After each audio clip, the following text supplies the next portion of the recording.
Not that long ago, I concocted an essay that claimed that atheists were ugly. The argument followed the same line of thinking as the thought that educated people are generally less attractive than uneducated people. Education, personality, and the cultivation of skills are tools that have been used for hundreds of years by less than beautiful people in order to be considered desirable mating material. My original thought was that people who arrive at a spiritual place that is contrary to the norm, who are not born into it by default, do so as a result of great struggle. Attractive people do not have great struggle in their lives because they are attractive, and the rest of us willfully give to them in abundance just for the opportunity to be near. It follows then that people who have adopted an alternative thought system have done so as an act of compensation, and those who compensate do so because they have to. As you can imagine, the essay was well received, not. But what was surprising me was who was offended by the essay and why. The overwhelming majority of static that I received from my indirect compliment of atheists was from atheists themselves. It turns out I had grossly misjudged the overall construction of what constitutes a modern atheist, specifically the default adolescent atheist who was born into the faith. The responses that I received were supremely superficial, never engaging with my main points, and instead rested on the sting of powerful counter-arguments like, "Fuck you," and "Ricky Gervais isn't that ugly." While I'll admit that calling an entire group of people ugly is a bit brash, I expected at the very least a few pretentious, well-thought-out retorts from individuals encouraging me to evolve. Yet after almost 300 replies, not one utterance seemed even remotely intelligent or worth replying to. I had accredited a great deal of respect to agnostics and atheists because I felt in some way that they were shouldering the same confusion and fears about life and death that I was. But I was wrong. Sadly, it seemed that these atheists were as stupid, if not stupider, than the devoutly religious for whom they had made it their life's work to lambaste. Then it dawned on me that somewhere along the way the atheist movement started to parallel the evolution of rock music. What started as a form of expression so powerful it couldn't be contained or explained through modern-day motifs was interpreted and shrunk into a device to indirectly tell your parents to fuck off. In other words, the thrust and importance of the movement lost all of its meaning once it became an accessory to, rather than the foundation of, one's entire existence. It was because of this thought that I started to believe that the great majority of theists/atheists are guilty of spiritual theft. The best way I can think of introducing the idea of spiritual theft is this. Imagine that you and some guy from 200 years ago want a hamburger.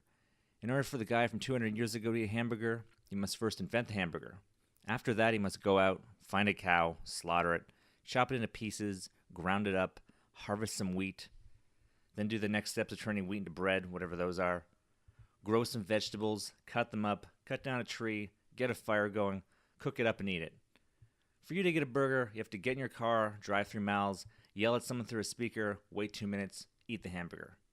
Both chain of events result in hamburgers being eaten, but one is more complex and an all-consuming process. It wouldn't be fair to say that just because the two of you arrived at the same outcome, that you have had the same experience. Atheism is not a belief. It is a lack of belief. This lack of belief does not manifest because an atheist is missing something inside of them. Rather, it is a realization that something is missing absolutely and wondering why. If the atheist is not pondering, then they have subscribed to a belief that makes them whole and stops them from thinking. Faith is a belief in something without proof. This notion is acceptable in and of itself. The problem arises when people of faith attempt to moralize as if their faith is fact, which it isn't. If faith could be supported with irrefutable evidence, then faith would cease to exist because it would be replaced with fact. Those of us who are handed atheism are just as guilty as those of us who are handed religion because it churns out the same dogmatic, "I'm right, you're wrong, my voice is louder than your voice," creeps. When we were young, we trusted our parents with making all of our big decisions for us. We relied on them in order to survive and thrive. But then as we grew up into our adult selves, we moved away. Maybe your parents got divorced, and perhaps you ask yourself, did I ever really love them? Or did I really know them? Did they really know me at all?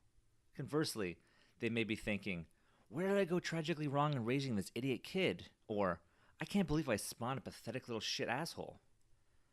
When we are young, we confuse comfort and security with love, and we don't really understand what is what until we test and scrutinize the details. If you haven't tested it, then you haven't invested in it. The faction of agnosticism/atheism that I ascribe to does not reject religion so that I can delve into my deviant desires without fear of judgment. My thoughts and feelings about existence don't give me the warm fuzzies or any sense of solace.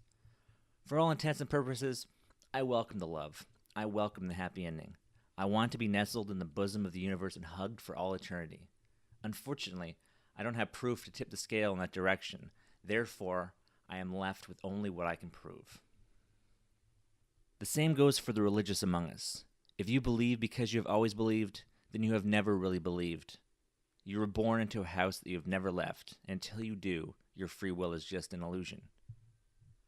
Born-again believers en masse have the most transparent agenda of all.